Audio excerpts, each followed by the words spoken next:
Recently, I was working on the Facehugger Explain video when I was reminded of something that I would bet that not many Aliens fans know about.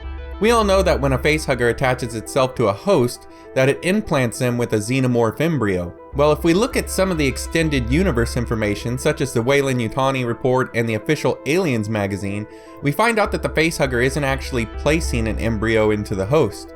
According to studies on the xenomorphs, it's been theorized that the facehugger leaves behind a tumor in the chest cavity, one that is made up of specifically made cancers that bring about the changes of the host cells. What happens next is that the cells are reprogrammed by the restructuring to create and grow the chestburster alien from the host's own genetic materials. Now, I read this a long time ago, but I really didn't put much stock into it back then. After all, it is information from the extended universe, so you get to choose if you want to add this to your canon or not. What made me do a double take when doing the facehugger research video was that with the prequels, this info is a bit more interesting. We know from the prequel movies that the aliens were made or recreated from the black goo.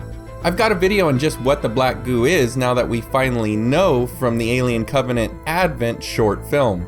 I'll add a link to that video at the end of this, as well as a link to the facehugger video that spawned this one. Anyway, we now know that the goo can generate a unique reaction to every genome that it encounters, reshaping life, and this is how David used it to recreate the xenomorph or protomorphs. The reason I bring this up is that it sounds like the tumor or cancer that the hugger implants into its host is using a similar process. Is it possible that the facehugger is simply depositing some form of black goo into the host in order to cause it to grow a new alien? If so, the facehugger is not an embryo delivery system, but a black goo or variant of the black goo delivery system. Somewhat close to the plant pods in Alien Covenant that deliver a variant of the black goo into a host, and then that goo acts like a cancer and grows a neomorph using your own DNA. I really like this idea as it helps clear up another big mystery of the Alien franchise. We've often wondered just how the alien adds DNA or traits from its host. This is how we have a runner alien in Alien 3 and other hybrid aliens that we've seen in the extended universe. The aliens aren't merely mimicking their host, they are their host, or more accurately, some hybrid version of it. It's possible that the xenomorphs even have the same DNA, or at least a slightly altered DNA, as their host, and that they're just using different genes to express different attributes in order to grow into an alien creature. This blending of host attributes and genetic material would be a huge advantage to the aliens as a species. They would be able to adapt to almost any environment.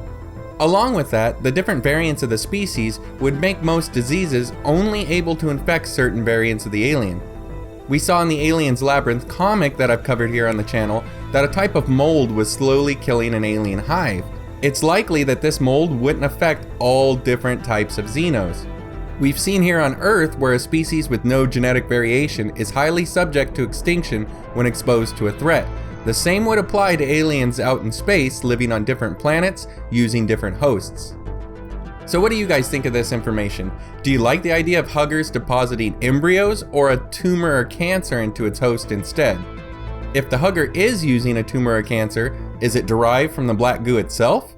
I'd love to hear your answers as well as any questions you may have down in the comments. And as always, thanks for watching. If you liked the video, if you could leave a like, it helps out the channel so much. And if you haven't subscribed yet, why not subscribe for all the future aliens goodness to come? Thanks again, take care, and I hope to see you next time.